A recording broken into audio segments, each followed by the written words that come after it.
Bulletin में सबसे पहले बात करेंगे आज़ाद कश्मीर की सियासत की। वज़ीर आज़म आज़ाद कश्मीर चौधरी अनवारुल हक को एक नए बहरान का सामना है। ज़राए के मुताबिक पीपल्स पार्टी और मुस्लिम लीग नून के पार्लिमानी ग्रुप्स ने आज़ाद कश्मीर हुकूमत से अलहदगी का फैसला कर लिया है। आसिफ जरदारी और शहबाज शरीफ के फैसलों की तौसीक होनी है। पीपल्स पार्टी आज़ाद कश्मीर के अरकान असम्बली का फैसला कुन इजलास आज कराची में तलब कर लिया गया है। इस बारे में मजीद हम बात करेंगे माहिर उमूर कश्मीर अफजल भट्ट साहब से। अफजल भट्ट साहब बताइएगा, अब इस पेशरफ्त के बाद एक नए बहरान का सामना है आज़ाद कश्मीर हुकूमत को, किस तरह से आप ये सियासी माहौल देख रहे हैं? देखिए, इस वक्त आपने ठीक कहा कि आज़ाद कश्मीर के वज़ीर आज़म चौधरी अनवारुल हक की इत्तेहादी दोनों बड़ी जमातें जो है वो अलहदगी का फैसला कर चुकी हैं और इस हवाले से अभी जरदारी हाउस कराची में पीपल्स पार्टी की पार्लियामेंट्री पार्टी का अहम इजलास जारी है, जिसमें स्पेशली साबिक वज़ीर आज़म राजा परवेज अशरफ और साबिक वज़ीर उमूर कश्मीर कमरुज़्ज़मान कहरा को खुसूसी तौर पर मदऊ किया गया है। इस हवाले से मुस्लिम लीग नून ने ये पेशकश की है कि वो पीपल्स पार्टी क्योंकि एक बड़ी पार्लियामेंट्री जमात है जिसके पास 17 अरकान असम्बली हैं, अगर पाकिस्तान पीपल्स पार्टी आज अपना कोई उम्मीदवार नामजद करती है तो मुस्लिम लीग नून गैर मशरूत तौर पर उनके उम्मीदवार को सपोर्ट करेगी। मुस्लिम लीग नून ने यह भी वाजे किया है कि वो हुकूमत का हिस्सा नहीं बनेगी, लेकिन पीपल्स पार्टी को अगर वोटों की जरूरत पड़ी तो वो गैर मशरूत तौर पर वोट देकर वज़ीर आज़म आज़ाद कश्मीर के नए इंतखाब में पीपल्स पार्टी के साथ ताउन करेगी। इस हवाले से पाकिस्तान और आज़ाद कश्मीर की तमाम सियासी जमातों की नजरें इस वक्त कराची में लगी हुई हैं, जहाँ जरदारी हाउस में इस वक्त अरकान असम्बली का इजलास जारी है। पीपल्स पार्टी आज़ाद कश्मीर की इंचार्ज फरियाल तालपुर जो है वो इजलास की सदारत कर रही है। इस इजलास में एक फैसला सामने आ सकता है। बहुत शुक्रिया आपका अफजल भट्ट साहब, आप जियो न्यूज़ से बात कर रहे थे।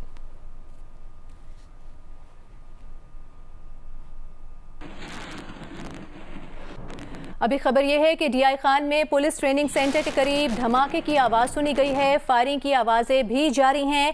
अब से कुछ देर पहले डीआई खान में पुलिस ट्रेनिंग सेंटर के करीब धमाके की आवाज़ सुनी गई है। धमाके की शिद्दत और नौयत क्या थी, इस हवाले से भी आपको अपडेट करेंगे।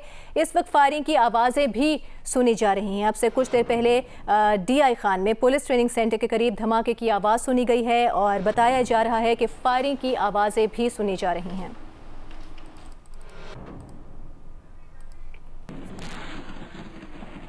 लाहौर और इस्लामाबाद में सड़कों की बंदिश के बायस परवाज़ों में ताख़ीर का खदशा है। ताज़ा तरीन सूरत हाल के लिए बात करेंगे आसिफ बशीर चौधरी से। आसिफ बताइएगा, क्या मालूमात मिल सकी हैं इस हवाले से? जी, कौमी एयरलाइन ने एक एलामिया जारी किया है जिसमें लाहौर और इस्लामाबाद के जो इंटरनेशनल एयरपोर्ट्स हैं बिलखुसूस इनके मुसाफिरों को हिदायत की गई है कि सड़कों की बंदिश की वजह से मुमकिन तौर पर ताख़ीर हो सकती है परवाज़ों के औकात में, क्योंकि अमले को भी एयरपोर्ट्स पर पहुंचने में शदीद दुश्वारियों का सामना है। मुसाफिरों को कहा गया है कि घरों से निकलने से पहले अपनी फ्लाइट की कंफर्मेशन कर लें कि उसका वक्त क्या है और एक्स्ट्रा वक्त लेकर निकलने की हिदायत की गई है, क्योंकि रास्ते बंद हैं और मुमकिन तौर पर मुसाफिरों को एयरपोर्ट्स में पहुंचने में ताख़ीर हो सकती है। इस हवाले से कहा गया कि हेल्पलाइन पर राब्ता करने के बाद मुसाफिर इजाफी वक्त लेकर अपने घरों से एयरपोर्ट्स के लिए रवाना हों। जी, शुक्रिया आपका आसिफ बशीर चौधरी, आप हमें तफसील से आगाह कर रहे थे।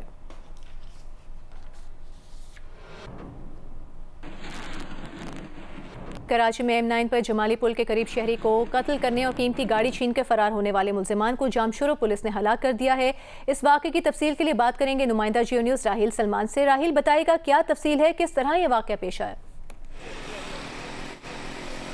जी सारा, देखिए आज शाम को ये वाक़या पेश आया है। स्कीम 33 में एक कार सवार मुल्जिमान एक घर के बाहर पहुंचे और एक बेशकीमत गाड़ी उन्होंने वहां से गन पॉइंट पर छीनी, जबकि इसके साथ साथ जो गाड़ी वो ड्राइवर चला रहा था, जो नौजवान चला रहा था, उसको भी उन्होंने उस गाड़ी में ही अपने साथ बिठा लिया। तो अब इस तरह से दो गाड़ियाँ जो वो चलना शुरू हुई और उसके साथ साथ जब ये दोनों गाड़ियाँ सुपर हाईवे के करीब पहुँची हैं तो जिस कार में मुल्जिमान सवार थे वो गाड़ी जो है वो तेज़ रफ्तारी के बायस एक कॉन्क्रीट के ब्लॉक से टकरा गई, जबकि जिस घर से इस नौजवान को गाड़ी को वो लेके फरार हुए थे तो उस घर में उस नौजवान के भाई और वालिद वो भी अपनी दूसरी गाड़ी में उनका ताक़ुब करते वहां तक पहुंचे। आगे पुलिस ने भी उनको इंटरसेप्ट किया, एक्सचेंज ऑफ फायर हुआ और जिसके नतीजे में मुल्जिमान ने घबराहट में जो नौजवान उन्होंने गाड़ी समेत लिया था उसको फायरिंग करके हलाक किया और उसकी लाश जो है वो नीचे सड़क पर फेंक दी। जबकि इसके साथ साथ जो पुलिस और उसके वालिद और भाई भी फायरिंग कर रहे थे, तो इस दौरान उस मकतूल नौजवान जिसकी बाद में शनाख्त अदनान के नाम से की गई, अदनान का भाई भी जख्मी हुआ, जिसे फौरी तौर पर उसके वालिद अस्पताल लेके चले गए।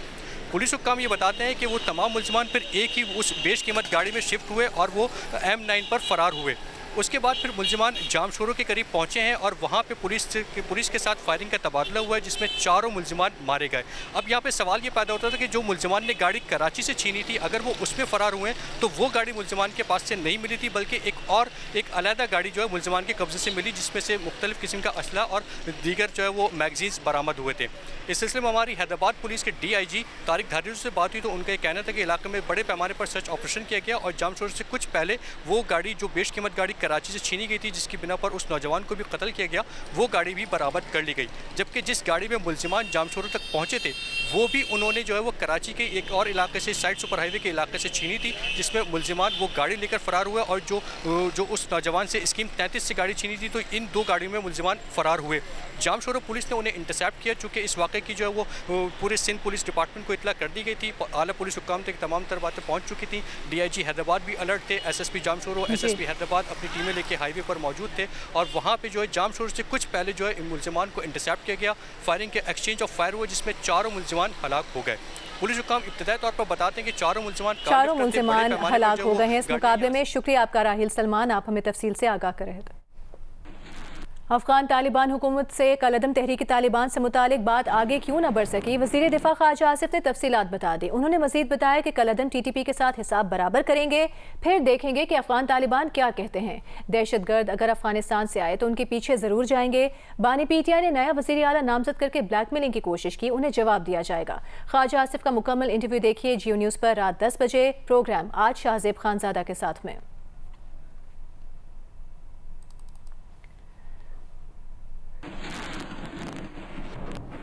DGI-SPI लेफ्टिनेंट जनरल अहमद शरीफ चौधरी ने कहा है कि सोचे समझे मंसूबे के तहत दहशतगर्दों और उनके सहूलतकारों को स्पेस दी गई। खैबर पख्तूनख्वा में जो दहशतगर्दी है उसके पीछे सियासी और मुजरिमाना गठजोड़ है। DGI-SPI ने कहा कि अब स्टेटस को नहीं चलेगा। ये जो खैबर पख्तूनख्वा में दहशतगर्दी है उसके पीछे यही सियासी और मुजरिमाना गठजोड़ है।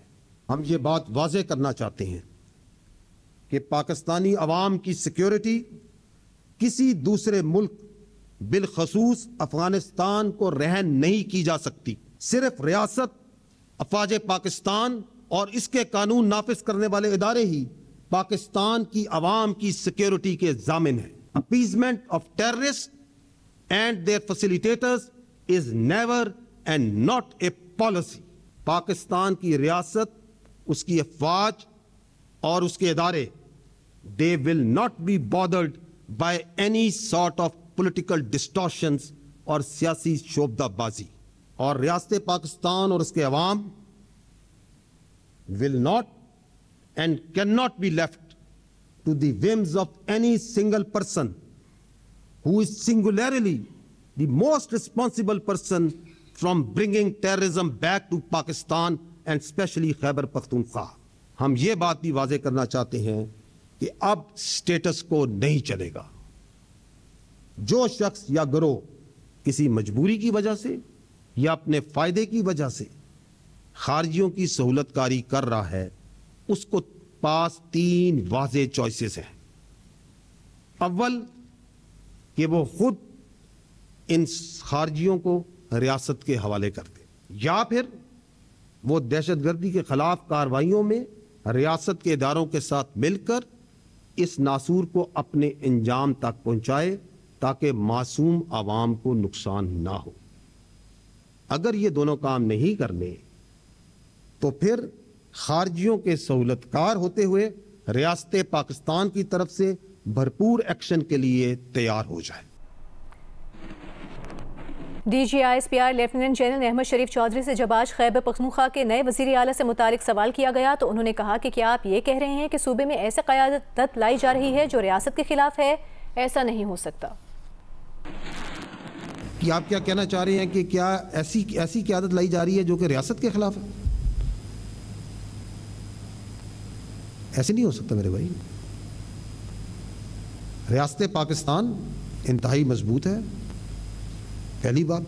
दूसरी बात यह है कि मैं अपनी बयान में शुरू में कह चुका हूं कि हमारी जो काउंटर टेररिज्म के ऊपर और दहशतगर्दी के खिलाफ जो जंग है, it will continue without all these political distractions.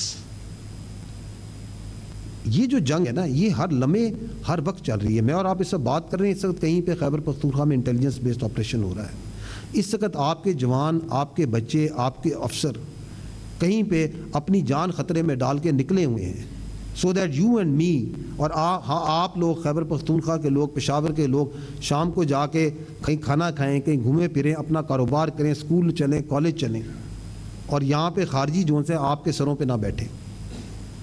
Can we afford कि हम इस सियासी, जो मैंने कहा, सियासी शोबदाबाजी की वजह से डिस्ट्रैक्ट हो जाए? No, we will not be. This is a battle of our survival, of your survival. वफाकी वज़ीर दाखिला मोहसिन नकवी और वज़ीर मुमलिकत बराए दाखिला तलाल चौधरी ने फैज़ाबाद का दौरा किया। वज़ीर दाखिला मोहसिन नकवी ने मुख्तलिफ इलाकों में सिक्योरिटी इंतजामात का जायज़ा लिया। इस्लामाबाद पुलिस और फेडरल कांस्टेबलरी के जवानों से मुलाकात की। ड्यूटी पर मौजूद जवानों का हौसला बढ़ाया। IG इस्लामाबाद को हिदायत की कि ड्यूटी पर मौजूद जवानों का हर तरह से ख्याल रखा जाए। जवानों से गुफ्तगू में कहा, कानून की अमलदारी यकीनी बनाने में आपने कलीदी किरदार अदा किया है। वफाकी वज़ीर दाखिला मोहसिन नकवी और वज़ीर मुमलिकत बराए दाखिला तलाल चौधरी ने फैज़ाबाद का दौरा किया। वज़ीर दाखिला मोहसिन नकवी ने मुख्तलिफ इलाकों में सिक्योरिटी इंतजामात का जायज़ा लिया। इस्लामाबाद पुलिस और फेडरल कांस्टेबलरी के जवानों से उन्होंने मुलाकात भी की। ड्यूटी पर मौजूद जवानों का हौसला बढ़ाया और IG इस्लामाबाद को वज़ीर दाखिला मोहसिन नकवी ने हिदायत की है कि ड्यूटी पर मौजूद जवानों का हर तरह से ख्याल रखा जाए। जवानों से उन्होंने गुफ्तगू करते हुए कहा कि कानून की अमलदारी यकीनी बनाने में आपने कलीदी किरदार अदा किया है और ऐसा किरदार अदा कर रहे हैं।